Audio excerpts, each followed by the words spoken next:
Shalom bien-aimés, shalom frères et sœurs, que la paix, la grâce et la communion du Saint-Esprit soient votre partage. Que Dieu vous bénisse de partout où vous nous suivez, que la main du Seigneur soit sur vous. Prions le Seigneur, notre Père Dieu Tout-Puissant, nous te rendons des actions de grâce, nous te bénissons pour ton amour, ta bonté et ta fidélité. Tu es grand, tu es redoutable. Soutiens-nous, conduis-nous, Père. Manifeste ta puissance et ta gloire. Laisse que ce moment soit un moment de communion avec toi. Un moment de rapprochement. Un moment de renouvellement. Un moment de la grâce et de la gloire de Dieu. Que ton nom soit glorifié. Au nom de Jésus, notre Seigneur et Sauveur. Amen. C'est qu'il avait promis le Saint-Esprit est là. Le Saint-Esprit est là. Le Saint-Esprit est là. La mort a disparu. Dieu donne plein salut. Alléluia. Et sur le monde entier, le grand jour s'est levé. Le Saint-Esprit est là. Lorsqu'il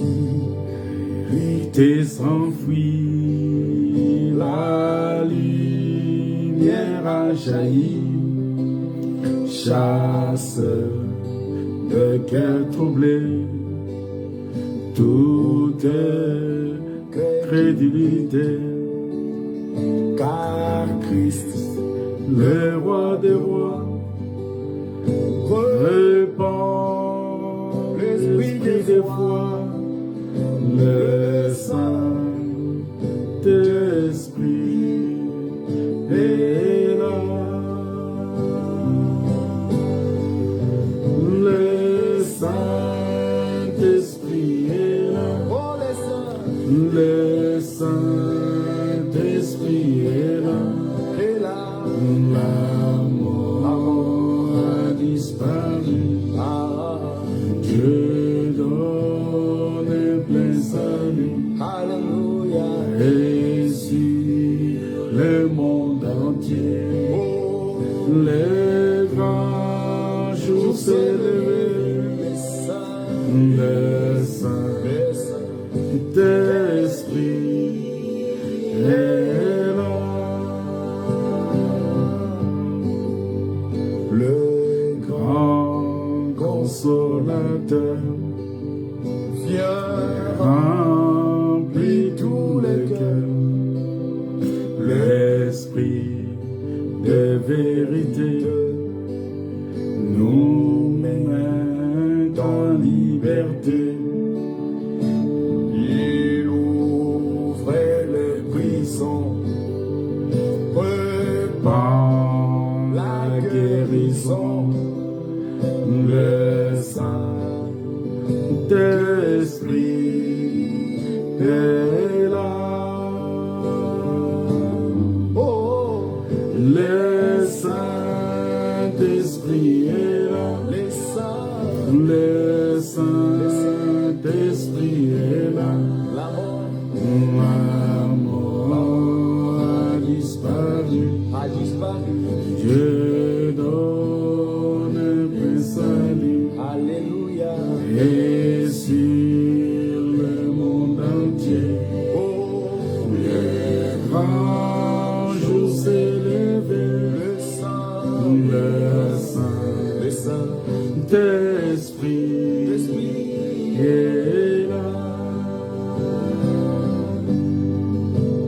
Que tous les rachetés chantent la liberté, car Christ tout accompli.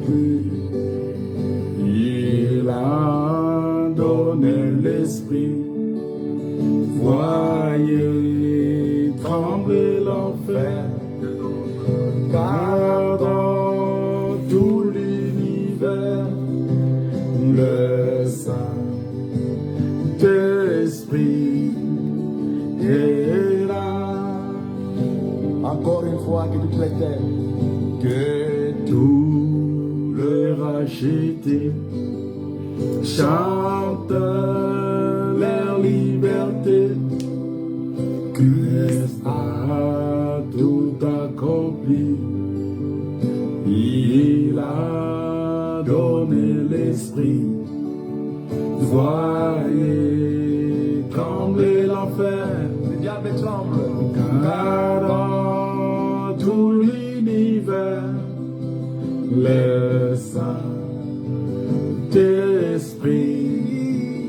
est là. Le Saint-Esprit est là. Le Saint-Esprit est là. La mort a disparu. Dieu donne un plein salut. Alléluia. Et sur le monde entier, le grand jour s'est levé. Le Saint-Esprit est là. Que tous les Chante gloire à toi, Seigneur. liberté, Gloire à toi, Jésus. car Christ Gloire à toi, le roi des rois. accompli. Gloire à toi, le Dieu Tout-Puissant. Il a Gloire à toi, éternel Dieu de gloire. voyeux tremble l'enfer, car dans tout l'univers, le Saint-Esprit est là. Encore une fois, que toute la terre, que tout le racheté chante leur liberté. Christ a tout accompli. Il a donné l'esprit. Voyez trembler l'enfer. Le diable tremble. Car dans tout l'univers, le Saint-Esprit est là.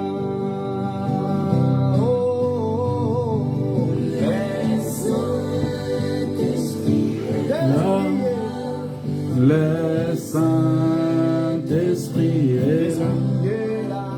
La mort a disparu. Dieu donne le salut. Alléluia. Et sur les mondes entiers, le grand jour s'est levé. Le Saint, Le Saint-Esprit est là. Shalom bien-aimés, que la paix, la grâce et la communion du Saint-Esprit soient votre partage. Que Dieu vous bénisse de partout où vous nous suivez et nous vous saluons vraiment dans le nom de Jésus-Christ. Et nous croyons que notre Dieu, il est avec nous ce soir pour communiquer sa pensée, communiquer sa parole parce qu'il est merveilleux. C'est un Dieu tout-puissant, c'est un Dieu qui est au-dessus de tout esprit. Et il nous aime tellement. Il nous aime vraiment parce qu'il est notre Dieu. Il est notre Seigneur. Il est le roi des rois.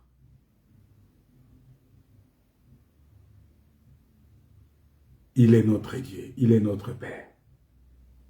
Nous allons prendre la parole de Dieu que nous sommes en train d'écouter dans le livre de Jean, chapitre 3. On va lire le 5e verset.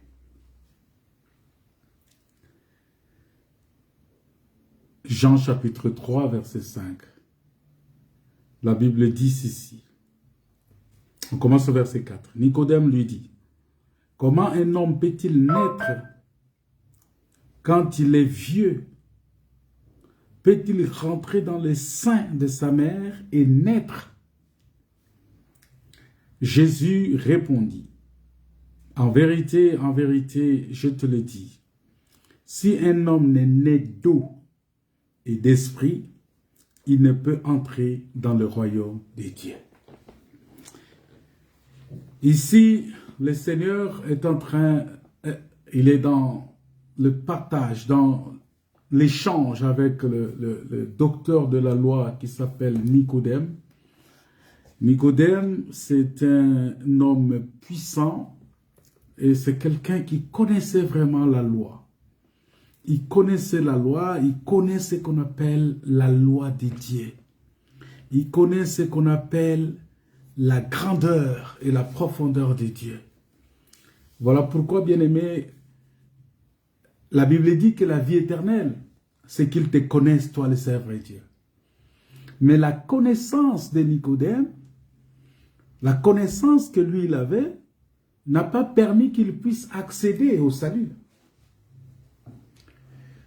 C'est pourquoi Jésus vient à lui pour lui dire que, écoute, Nicodème, quel que soit ton niveau de connaissance, quel que soit ton niveau de savoir de la loi, je sais que tu respectes la loi, mais il te manque une chose. La chose qui te manque ici, c'est que tu dois naître de nouveau. Alors cette parole a bouleversé Nicodème parce que Nicodème n'arrivait pas à comprendre comment quelqu'un déjà aussi âgé peut rentrer encore dans le sein maternel pour naître de nouveau. Et il s'est mis à poser la question à Jésus-Christ en disant, mais Seigneur, comment ça peut arriver? Comment un homme peut-il naître quand il est déjà vieux? Il est déjà vieux. Parce que vous devez savoir que ce qui est vieux est prêt à disparaître. Ce qui est vieux, c'est quelque chose qui est déjà prêt à disparaître. Et donc, Nicodème a reconnu qu'il était vieux. Or, ce qui est vieux dans la Bible, c'est l'ancienne alliance. C'est le sacerdoce lévitique qui a vieilli, selon Hébreu. Et ce qui a vieilli est prêt à disparaître. Le testament ancien, le testament de Moïse a vieilli. Et puisque ce testament a vieilli, ce testament est prêt à disparaître. Et Jésus vient dire à ces vieux-là, ceux qui a vieilli là, il vient dire que non, écoute, tu dois naître de nouveau. C'est-à-dire, ici, on veut simplement nous dire que pour que Moïse soit parmi le peuple, il faut qu'il soit né de nouveau. Pour que Élie soit lu aujourd'hui, il faut qu'il soit né de nouveau. C'est-à-dire, si on doit enseigner Moïse aujourd'hui, on ne peut plus enseigner Moïse comme dans Exode. Mais on enseigne Moïse comme étant comme la croix.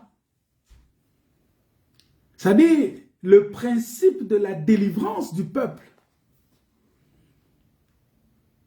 Parce que Exode, c'était une délivrance physique.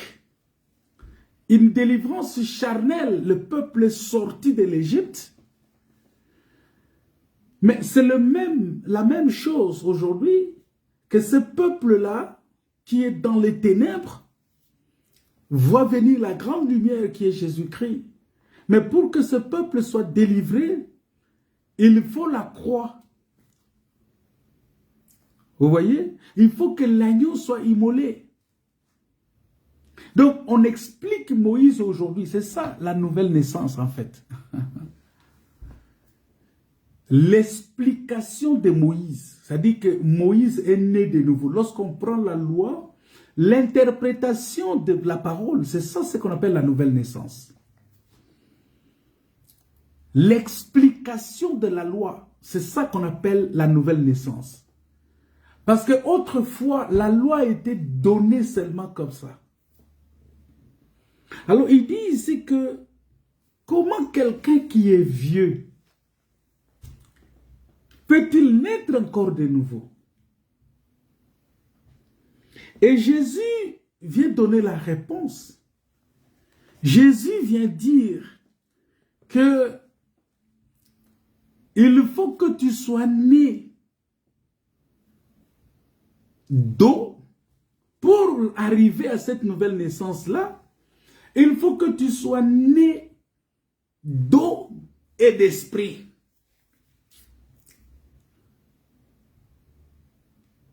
Il faut que tu sois né d'eau et d'esprit. Et il y a un texte qui va nous aider maintenant à creuser cela pour essayer de comprendre de quoi il s'agit ici. On dit il faut que tu sois né d'eau et tu sois né d'esprit.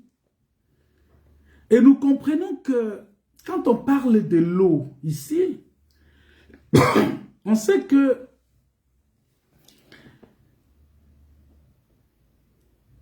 quand on parle de l'eau, oui, tout de suite on peut voir, oui, les baptêmes, oui, les gens peuvent aller directement au baptême d'eau.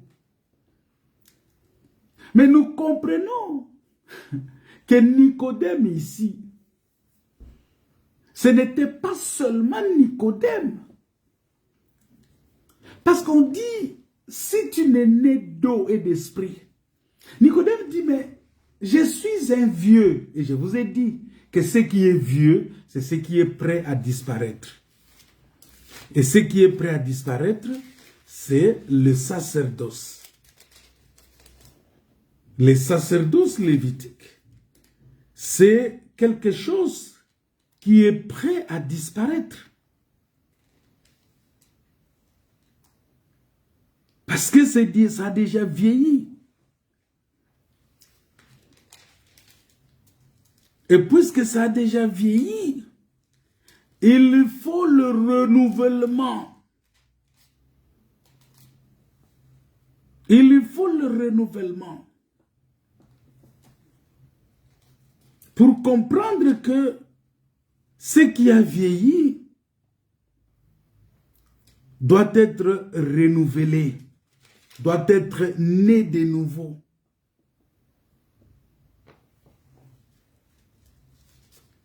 Et ça, c'est très important. Et donc, maintenant, quand Nicodème vient dire ça, Jésus lui dit, non, non, non, écoute, il faut que tu sois né d'eau et que tu sois né d'esprit.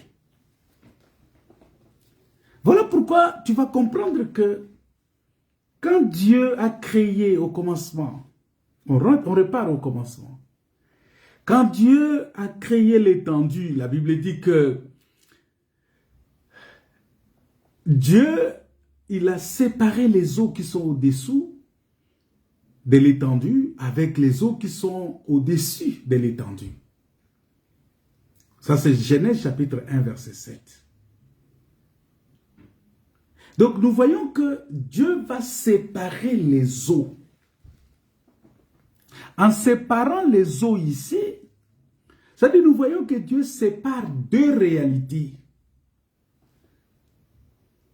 Une réalité qui est matérielle, qui est terrestre, qui comprend notre univers, qui comprend notre vie physique sur la terre, qui comprend ce que nous sommes, mais aussi l'autre réalité qui est céleste Et cette réalité, c'est-à-dire, c'est le monde céleste, avec le monde angélique, avec tout ce qui est esprit, mais aussi l'habitation des dieux en esprit.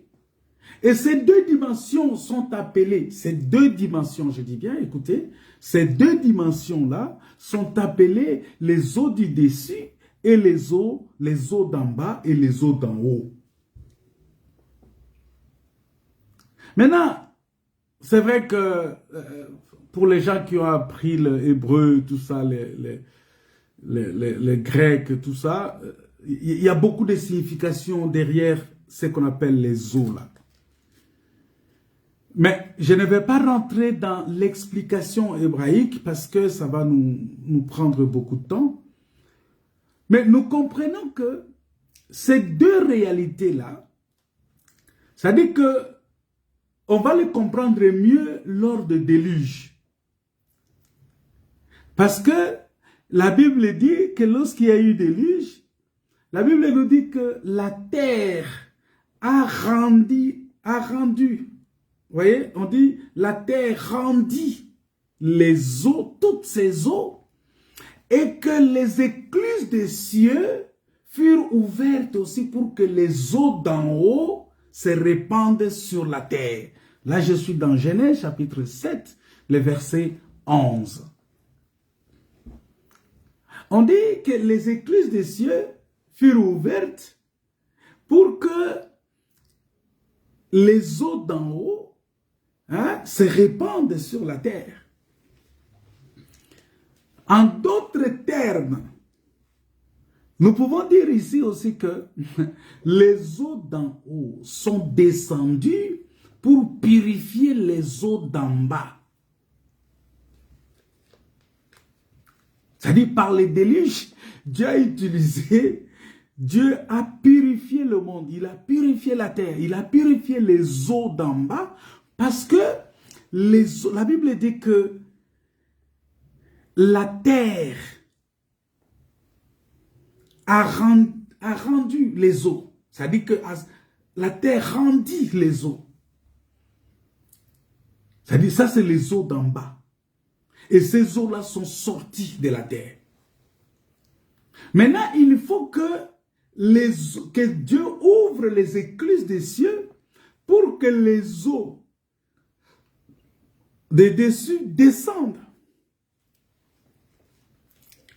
Parce que l'idée de Dieu, c'était de détruire la terre parce que la terre a été corrompue. Détruire la terre avec tout ce qui y habite, parce que la terre était corrompue. Et donc, en envoyant les eaux d'en haut, c'est tout un jugement que Dieu a rendu, et ce jugement-là vient, parce que le jugement de Dieu vient aussi pour purifier ce qui lui appartient. Donc, il fallait que Dieu vienne purifier les eaux d'en bas. Vous voyez? Et nous voyons que dans cet exercice, il y a Noé qui fut sauvé, lui et toute sa famille. C'est pourquoi je vous avais dit que pour être sauvé, il faut entrer dans la maison, fermer la porte. On a vu ça mercredi. Fermer la porte. On ferme la porte pourquoi? Pour éviter les influences extérieures, pour éviter tout ce qui vient de l'extérieur, afin que ça ne puisse pas nous influencer. Parce que tout ce qui vient de l'extérieur nous détruise. Et si vous regardez bien, même dans les relations, dans les couples, souvent c'est des personnes extérieures au couple qui viennent détruire, chercher à détruire le couple. Même les amitiés dans ce monde, souvent, c'est des personnes extérieures qui viennent chercher à détruire les amitiés. Surtout si on sait que votre amitié peut produire quelque chose de bien, alors le diable va utiliser votre entourage toujours pour venir détruire cette amitié-là.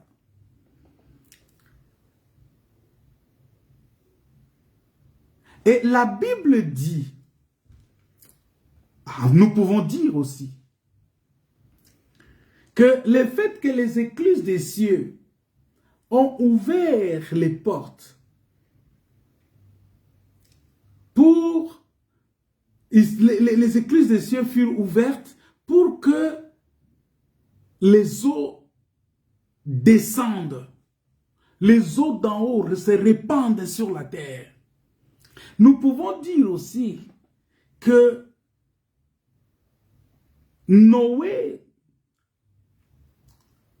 ou bien l'arche de Noé, et Noé, ils furent baptisés dans les eaux du déluge, en étant gardés de la condamnation, parce qu'il y avait la condamnation. Il y avait le jugement de Dieu. Mais nous comprenons aussi que l'arche a séparé Noé des eaux d'en bas.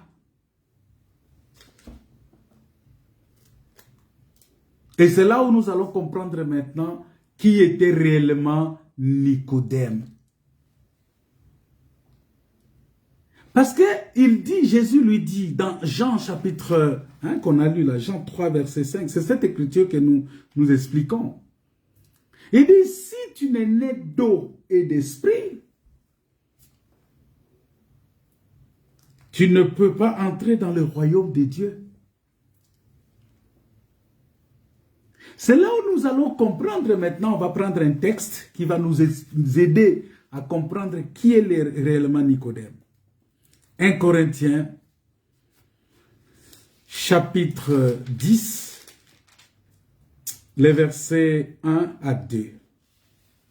La Bible dit ceci.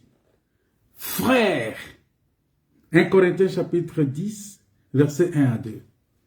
La Bible dit, frères, je ne veux pas que vous ignoriez que nos pères ont tous été sous la nuée. Écoutez bien. Sous la nuée. Et qu'ils ont tous passé au travers de la mer. Maintenant le verset 2. Qu'ils ont tous été baptisés en Moïse dans la nuée et dans la mer. C'est-à-dire que Israël a été baptisé dans la nuée et a été baptisé aussi dans la mer, c'est-à-dire dans les eaux. Vous voyez? Ça veut dire quoi? Ça veut dire que Israël fut baptisé en esprit, qui est la nuée. Et Israël aussi fut baptisé d'eau, qui est la mer Rouge. Ça veut dire qu'il fut sorti de la malédiction des eaux d'en bas par l'Esprit de Dieu. Ça veut dire que l'Esprit de Dieu, qui était la nuée, les a conduits à sortir des eaux d'en bas. Parce que l'objectif de Dieu, c'est que nous puissions sortir des eaux d'en bas. Maintenant, pour y arriver, il faut que les écluses des cieux puissent s'ouvrir et faire répandre les eaux d'en haut. Or, les eaux d'en haut ici, nous pouvons comprendre ça comme étant la nuée. Voilà pourquoi Jean-Baptiste a dit ceci. Moi, je vous baptise d'eau, mais celui qui vient après moi, il va vous baptiser du Saint-Esprit et de feu. Vous voyez? Donc, pour vous expliquer tout simplement que Israël a été baptisé d'eau et du Saint-Esprit. Pourquoi? Parce que lorsque Israël marchait, il y avait deux choses qui conduisaient Israël. C'est-à-dire, après le baptême d'eau, après le passage par l'eau, il y avait la colonne de nuée, il y avait aussi la colonne de feu qui dirigeait Israël. Vous voyez? C'est-à-dire, Nicodème ici, c'est Israël qui doit passer par les eaux et par le Saint-Esprit pour être sauvé. Voilà pourquoi la Bible dit dans Romains chapitre 11, verset 26, 25 à 26, si vous lisez là-bas, dans Romains, attends, je vais chercher ce texte-là. Romains chapitre 11, Romains chapitre 11, les versets 25 à 26. Qu'est-ce que la Bible dit? La Bible dit, car je ne veux pas, frères, que vous ignorez ce mystère, afin que vous ne vous regardiez point comme sages. C'est qu'une partie d'Israël est tombée dans l'endurcissement, jusqu'à ce que la totalité des païens soit entrée. Vous voyez? Maintenant, au verset 26, il dit quelque chose. Il dit ceci. Et ainsi, tout Israël sera sauvé.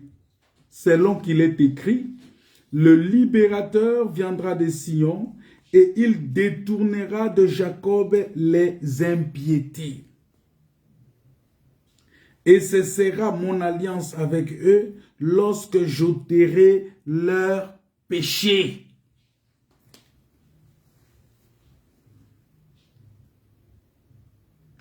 Ici, on dit que tout Israël sera sauvé.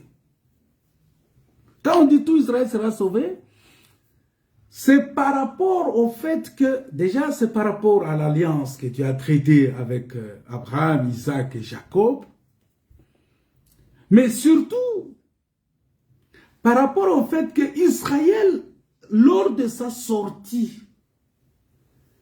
de l'Égypte, a été déjà baptisé d'eau et baptisé aussi du Saint-Esprit parce que la nuée parle du Saint-Esprit. Donc Israël est né d'eau et d'esprit. Voilà pourquoi la Bible dit tout Israël sera sauvé.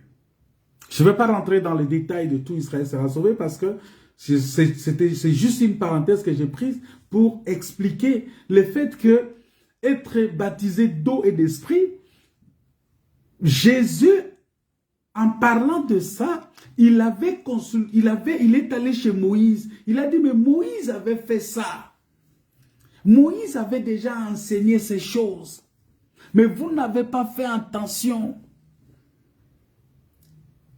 Moïse avait déjà expliqué cela. Moïse avait déjà dit que pour être sauvé, il faut passer par l'eau et par l'esprit. Maintenant, cette eau-là, on peut parler de ça de plusieurs manières parce que la nouvelle naissance, c'est une naissance qui est faite par la parole. Ce n'est pas une naissance naturelle. Voilà pourquoi vous allez remarquer que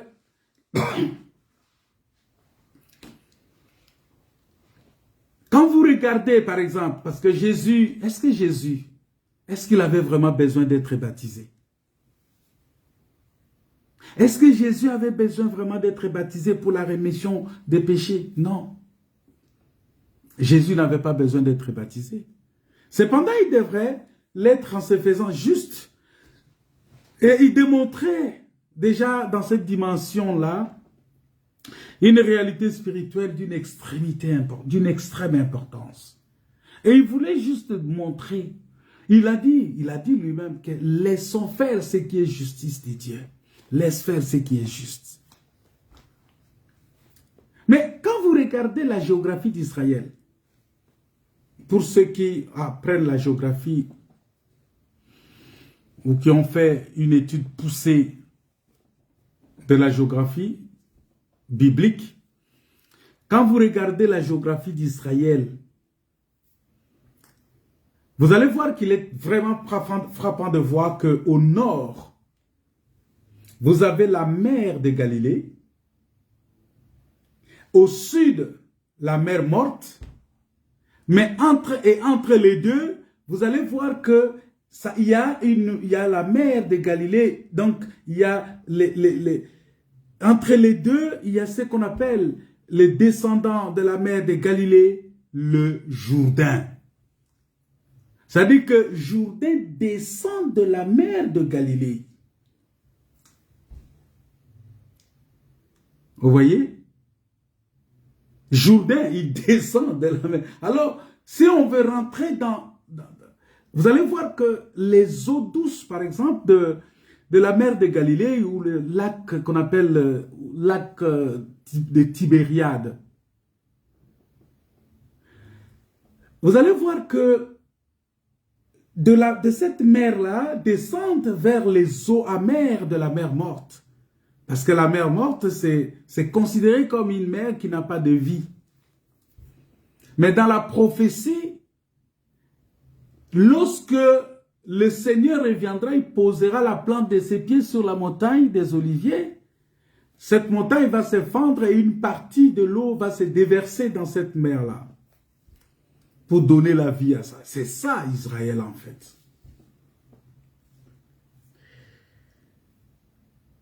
Et vous allez voir que les eaux d'en haut, comme je vous avais dit au temps d'Élie, que les eaux d'en haut, c'est-à-dire les eaux qui descendent, ils descendent pour apporter réellement la vie aux eaux d'en bas.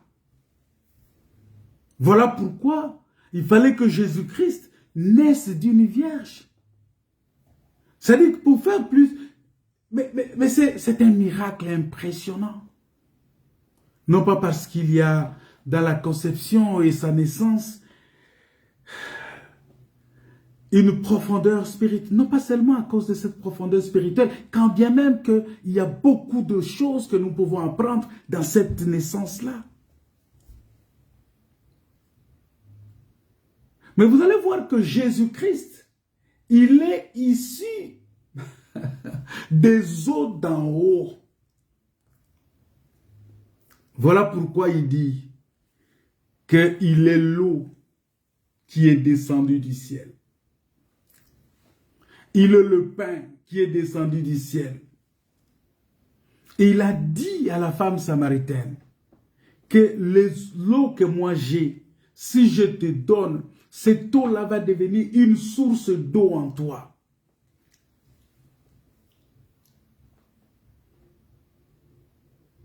Oui, parce qu'il est descendu, il est descendu de ces eaux-là, d'en haut. Jésus, il est la descendance de cette eau-là d'en haut.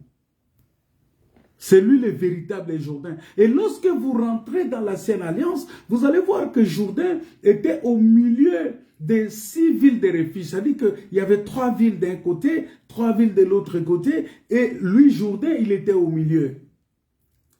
Et c'est dans ces Jourdains-là que les gens sont venus pour se faire baptiser. Et Jean-Baptiste va dire quelque chose. Il va dire, race de vipères, qui vous a appris à fuir la colère à venir? Or, nous savons que les gens fouillaient la colère, les gens fouillaient les vengeurs de sang pour aller rentrer dans les villes de refuge qui étaient là, les 6 villes-là. En réalité, il y avait une 7e ville qui est au milieu. Et cette 7e ville-là, c'est le Jourdain. Et il fallait que les gens viennent de partout pour aller rentrer dans ces eaux-là. C'est pourquoi Jean-Baptiste leur a dit, mais qui vous a appris à fuir la colère à venir? Répentez-vous et produisez des fruits dignes de la repentance. Jésus-Christ, il est issu de ces eaux-là, d'en haut. Il est issu de la matrice fermée. Il est issu de la résidence de Dieu pour venir révéler dans notre dimension, dans notre propre matrice, le Père qui est dans les cieux. Il est venu rentrer dans... Il sort de la matrice céleste pour venir entrer dans la matrice terrestre. Vous voyez comment les eaux du dessus les eaux d'en haut descendent maintenant pour purifier les eaux d'en bas.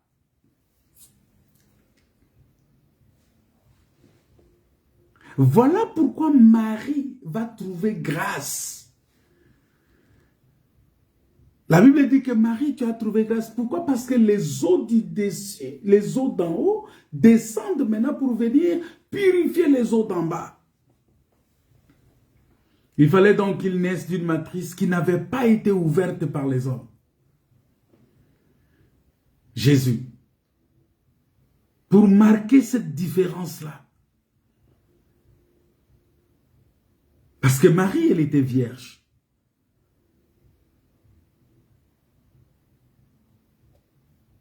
Et c'est l'Éternel qui, lui-même, qui est venu par Jésus-Christ dans cette matrice-là de Marie. Et il vient dans cette matrice, il vient naître dans cette matrice, il vient donner naissance dans cette matrice, il vient apporter la vie dans cette matrice, il vient pour donner la vie au peuple de Dieu. Voilà pourquoi il dit, je suis dans le Père et le Père est en moi. Parce que l'ange lui a répondu, il a dit, le Saint-Esprit viendra sur toi, Marie, et la puissance du Très-Haut te couvrira de son ombre. C'est pourquoi le saint enfant qui naîtra de toi sera appelé Fils de Dieu.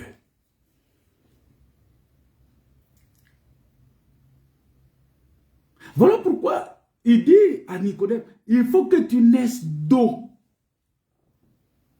L'eau dont il parle ici, quand bien même qu'on va parler de l'eau de baptême dans laquelle nous rentrons, mais c'est d'abord la parole de Dieu, parce que c'est l'eau qui descend d'en haut. C'est cette eau-là, c'est de cette eau-là qu'il s'agit, qui est la parole. C'est pourquoi il dit dans Jean chapitre 1, verset 12, « À tous ceux qui l'ont reçu, à ceux qui croient en son nom. » Oh, son nom, selon l'Apocalypse, c'est la parole.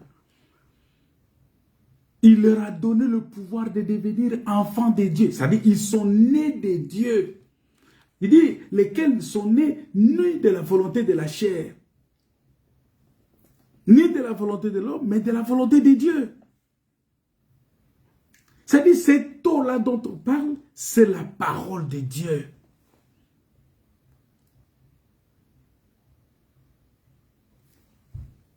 Voilà pourquoi il dit, je suis dans le Père et le Père est en moi. Lorsque Jésus, vous allez voir que lorsque Jésus a été baptisé par Jean-Baptiste, ce n'était pas pour la purification de ses péchés. Non, il n'avait pas péché. Mais pour démontrer au peuple d'Israël qu'il était bien le Messie qui sortait des eaux d'en haut. Les Jourdains qui descendent de la mer de Galilée. Voilà pourquoi c'est lui, les Jourdains, qui descendaient de la mer de Galilée. La Bible dit le lendemain, il vit Jésus venant en lui. Il dit, voici l'agneau de Dieu qui ôte les péchés du monde. C'est celui dont j'ai dit, après moi vient un homme qui m'a précédé, car il était avant moi.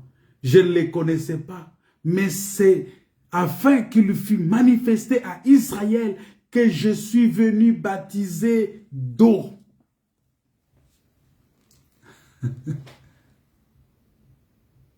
Vous voyez? Que ça soit manifesté à Israël. C'est-à-dire c'était pour que Israël comprenne qu'il y a les eaux, qu'il y a une eau qui est descendue des eaux d'en haut. De la divinité. Parce que les eaux d'en haut, c'est la divinité. C'est Dieu lui-même.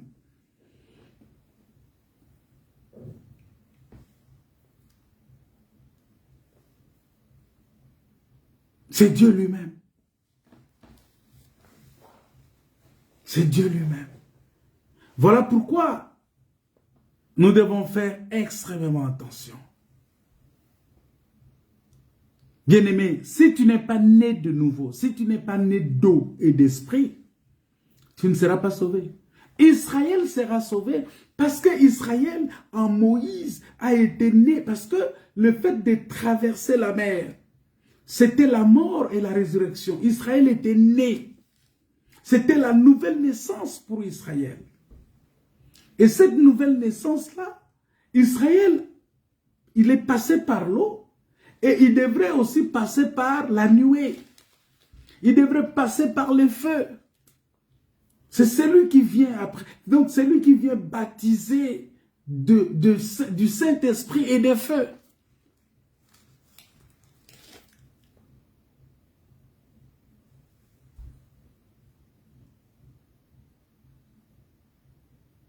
C'est comme la réalité de la circoncision dans le chapitre 17 du livre de Genèse, où il nous est relaté l'alliance de la circoncision que Dieu a établie avec Abraham et sa postérité.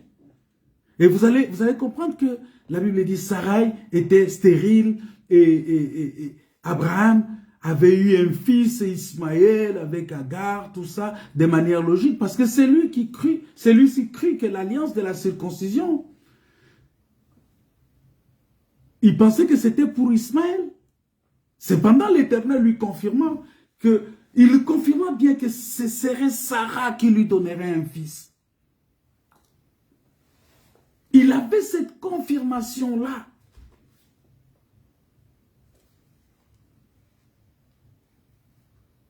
Mais vous allez voir que avant la naissance d'Isaac, avant la naissance, avant que Sarah puisse tomber enceinte et mettre au monde cet enfant-là,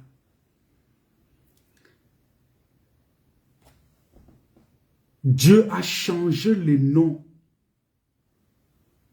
d'Abraham et il a changé le nom de Sarah. Vous voyez?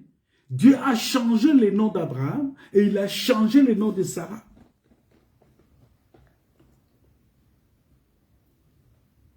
Et c'est ça l'ombre de la nouvelle naissance. C'est ça l'ombre de la nouvelle naissance. Et c'est par là que nous devons comprendre la profondeur de la grâce de Dieu. Et vous allez voir que quand Dieu vient parler, vous allez voir que Abraham, c'est la partie masculine de Dieu, qui veut dire la rigueur. Et Sarah, c'est la partie féminine de Dieu, c'est le féminin de Dieu. Oh Dieu au féminin, qui parle de la miséricorde. Voilà pourquoi vous allez voir dans la Bible, on parle que le ventre de miséricorde, ce nom-là est associé à la miséricorde. C'est-à-dire que Dieu est à la fois masculin et féminin. C'est ça Adam dans les jardins. Parce que la Bible dit, Dieu créa Adam, il créa l'homme. Il créa à la fois l'homme et la femme. Vous voyez? L'homme était à la fois l'homme et la femme. La femme était dans l'homme. C'est-à-dire que quand Dieu a créé Adam, Adam était à la fois l'homme et la femme. C'est ça Sarah et Abraham.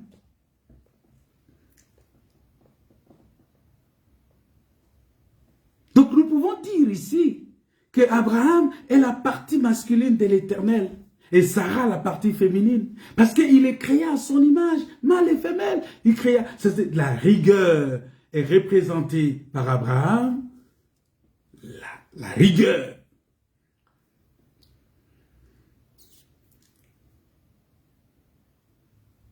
Et Sarah représentait la miséricorde.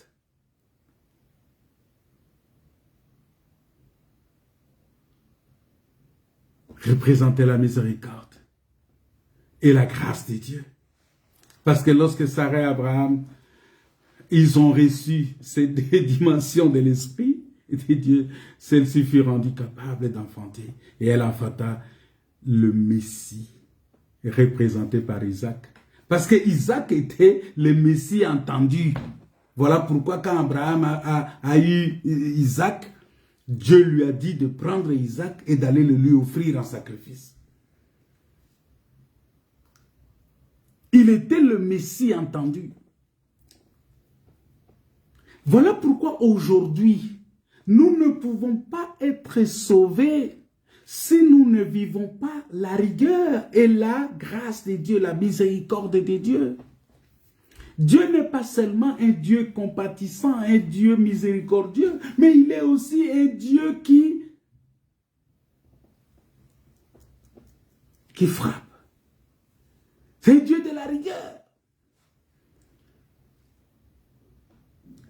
C'est pourquoi nous devons comprendre la réalité de cette révélation-là. Vous allez voir que c'est l'association de ces deux-là qui enfante maintenant le Fils. Parce que pour dire que si quelqu'un a le Fils, il a la vie éternelle.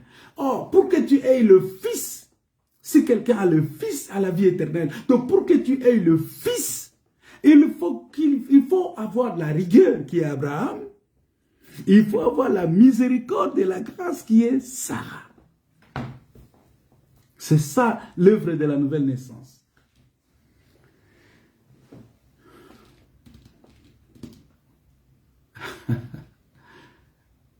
Voilà pourquoi nous disons que il faut que Moïse soit né de nouveau.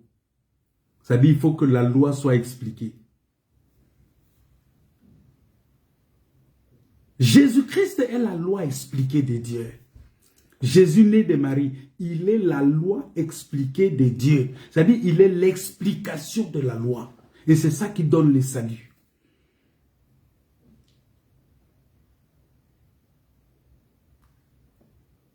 C'est pourquoi il dit que moi je suis venu, pas pour abolir, mais pour accomplir. Et nous voyons l'accomplissement de la loi par Jésus-Christ. C'est ça la nouvelle naissance.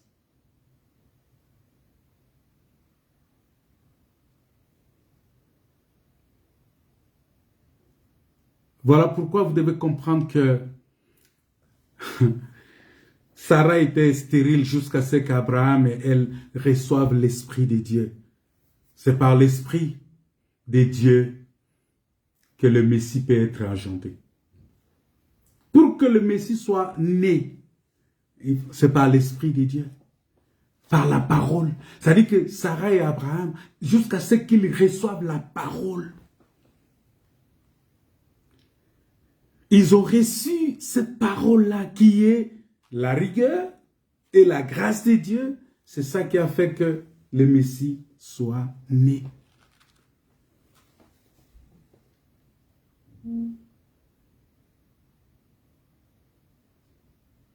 L'esprit de justice et l'esprit de miséricorde de Dieu. La justice et la miséricorde de Dieu. La croix parle de la justice de Dieu.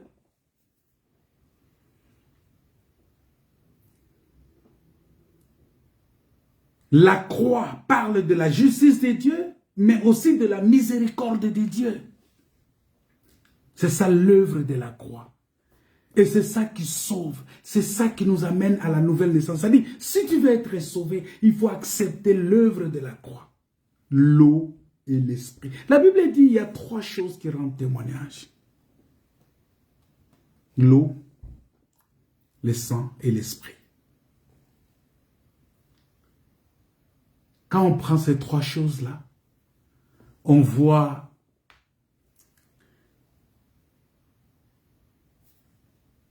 tout cela, c'est en Jésus-Christ. On voit le baptême de Christ, on voit la mort de Christ et on voit la résurrection de Christ. Il fallait que ces 3 choses-là puissent se réunir pour que le Saint-Esprit descende. C'est comme nous pouvons dire aussi la loi, les psaumes et les prophètes. La loi, c'est la rigueur de Dieu. Les psaumes, c'est la miséricorde de Dieu. Les prophètes, c'est la grâce de Dieu.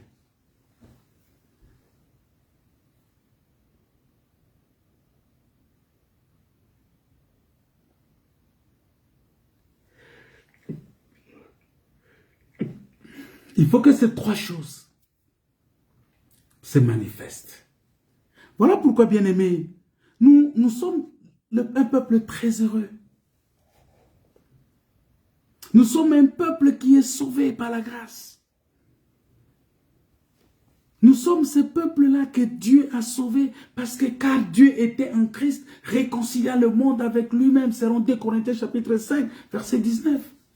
Parce que Christ a satisfait la miséricorde de Dieu en mourant sur la croix, portant sur lui le poids de notre péché et offrant son sang, son âme en expiation de nos fautes. Quelle grâce! Étant lui-même juste, la rigueur réclamait une expiation dans l'obéissance à la sentence de la mort. Oh, qu'est-ce que Dieu a fait? Dieu y répondit en s'offrant lui-même. Dieu s'est offert lui-même en Christ. Christ qui est devenu le lieu de rencontre. Voilà pourquoi vous allez voir que dans la sentence, dans l'événement qui s'est passé, vous allez voir que Dieu a manifesté, le Seigneur Jésus, il a répondu à la puissance de la rigueur dans le jardin de Gethsémani et à la puissance de la miséricorde sur la croix. C'est la raison pour laquelle son sang coula dans ces deux lieux-là. Vous allez voir que dans les jardins de Gethsémani, le sang de Christ a coulé. La Bible dit que sa sueur s'est transformée en grumeaux de sang.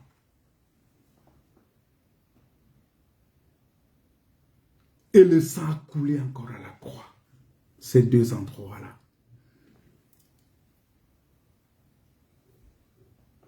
Le sang a coulé dans le jardin parce que le péché a commencé dans le jardin. Il fallait faire l'expiation du péché dans le jardin. Et à la croix, il vient réconcilier l'homme avec Dieu. Il vient prendre la main de Dieu et prendre la main de l'homme et les mettre ensemble et dire, bon voilà maintenant vous êtes réconciliés en moi Christ. Quel salut, quelle grâce. Quelle grâce que tu te retrouves dans les bras du Seigneur pour bénéficier, participer à la nature divine. C'est une grâce pour nous. Voilà pourquoi la parole de Dieu nous dit que, frères et sœurs, lorsque nous acceptons le sacrifice du Messie pour être réconciliés avec Dieu, nous recevons la puissance de la miséricorde, la puissance du pardon. C'est-à-dire que tu dois être capable en ce moment-là. Tu as reçu le pardon, mais tu dois aussi communiquer le pardon. Tu es né de nouveau. Tu es pardonné de tes péchés. Mais est-ce que toi, tu pardonnes aussi aux autres? Pardonne-nous nos offenses, comme nous pardonnons aussi à ceux qui nous ont offensés. Frères et sœurs, est-ce que ton cœur est ouvert pour pardonner aux autres? Parce que si tu ne pardonnes pas aux autres, c'est que toi, tu n'as pas reçu le pardon de Dieu. Est-ce que tu as reçu le pardon? Est-ce que ton cœur pardonne?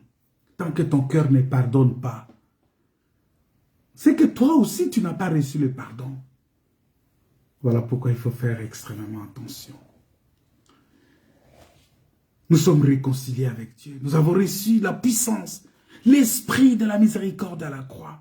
Mais si nous voulons que le Christ, ainsi engendré, croisse en nous, écoutez, parce que la nouvelle naissance, il ne suffit pas seulement de dire « je suis né de nouveau ». Parce que Israël, quand il est sorti des eaux baptême, quand il est rentré sous la nuée baptême du Saint-Esprit, mais attention, il y a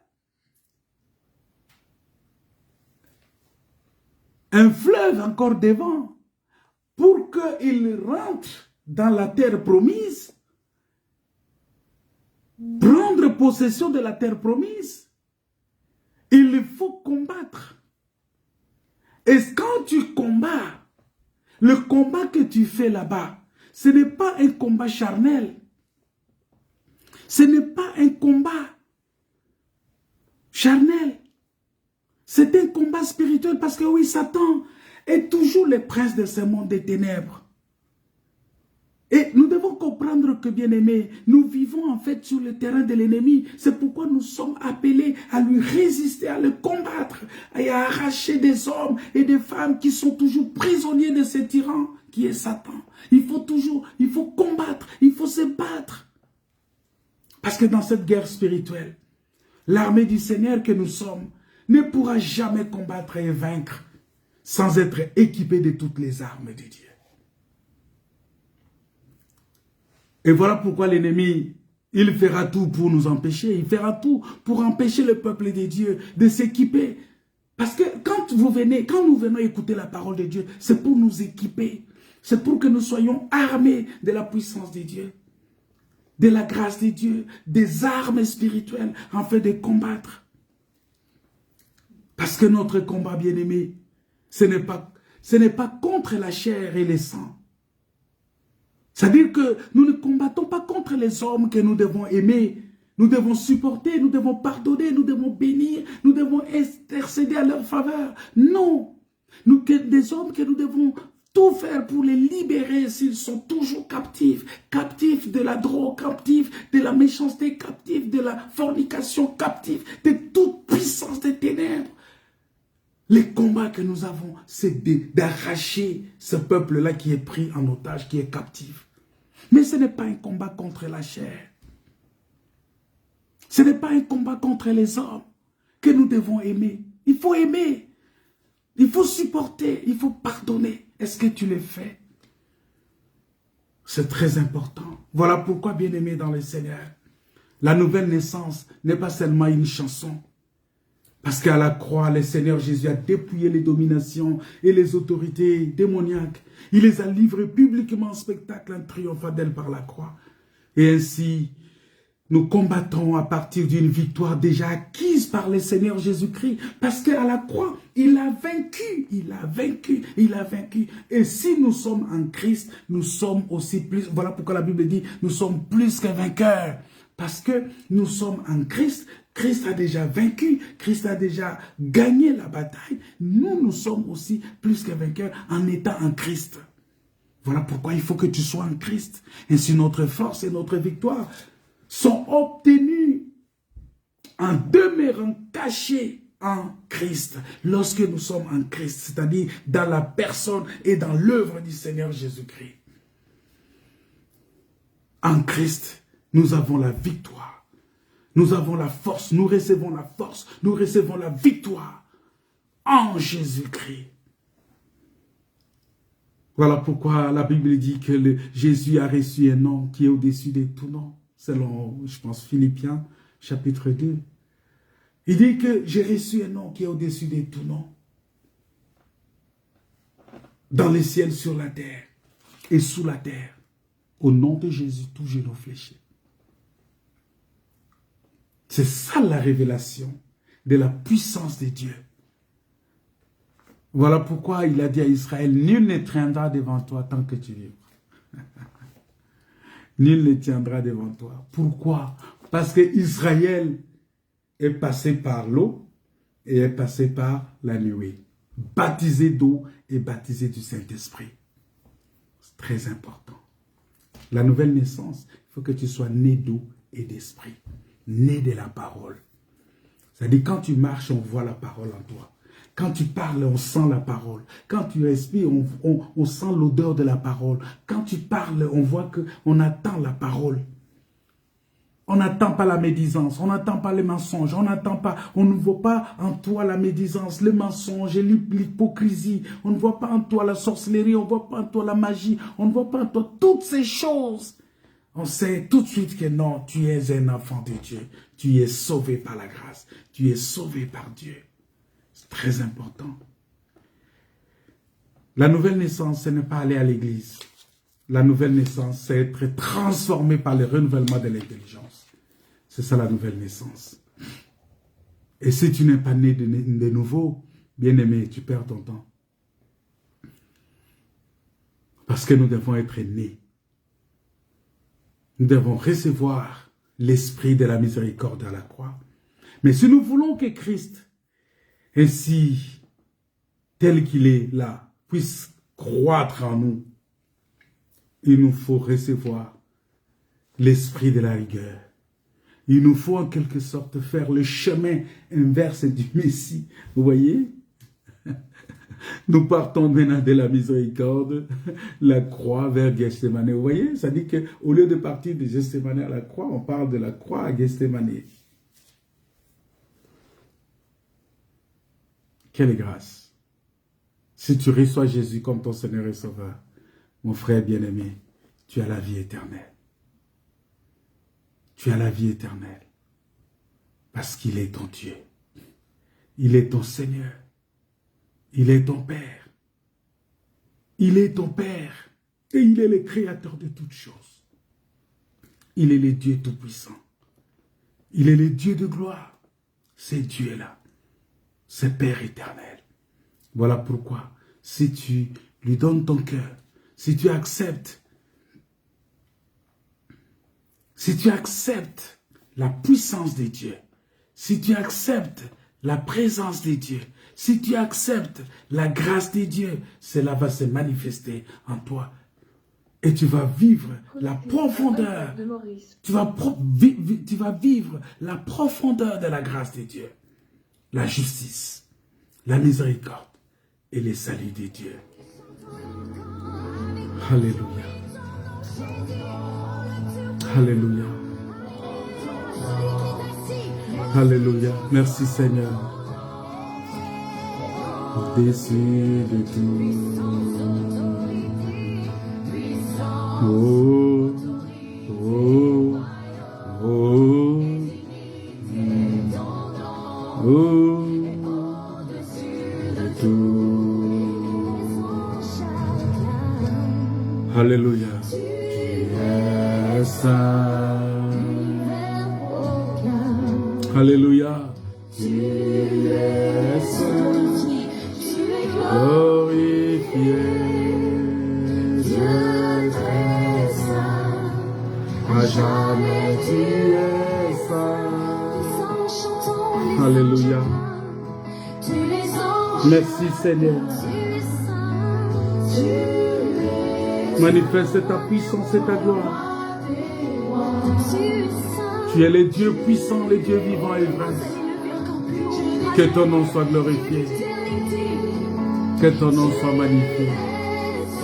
Au nom de Jésus.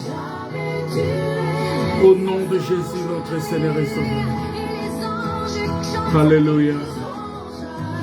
Acclame, tu es saint.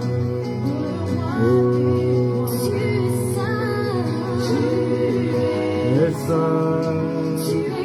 Glorifié. Dieu très saint. À jamais tu es saint. Alléluia. Merci Seigneur. Merci Père éternel.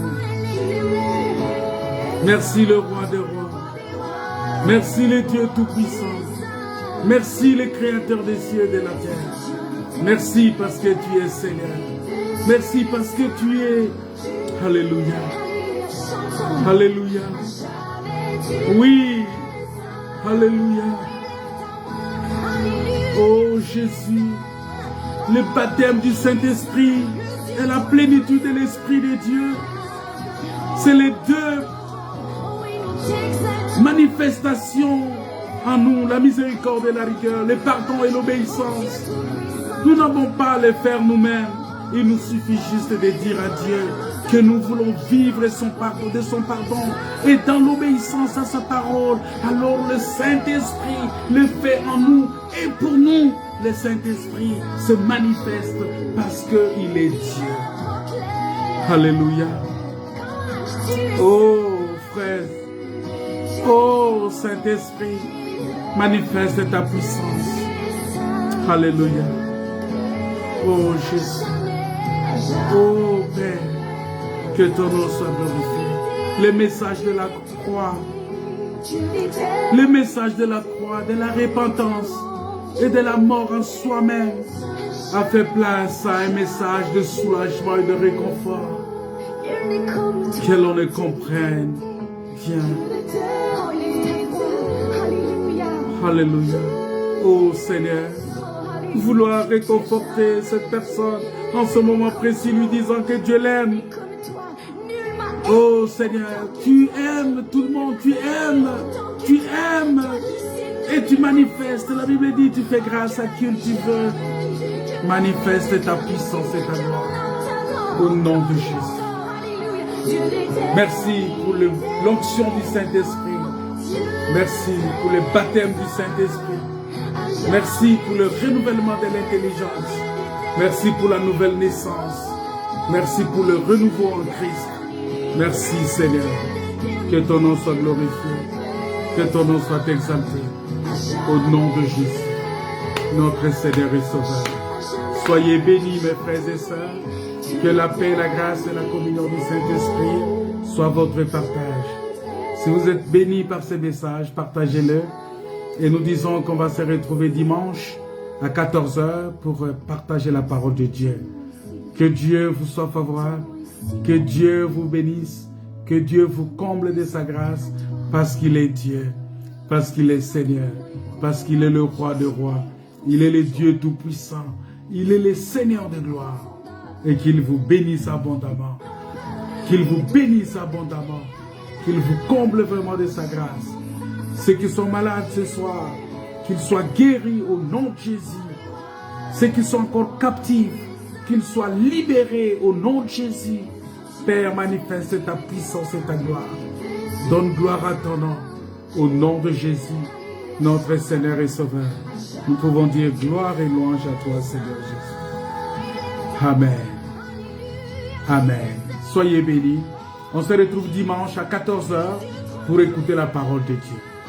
Amen.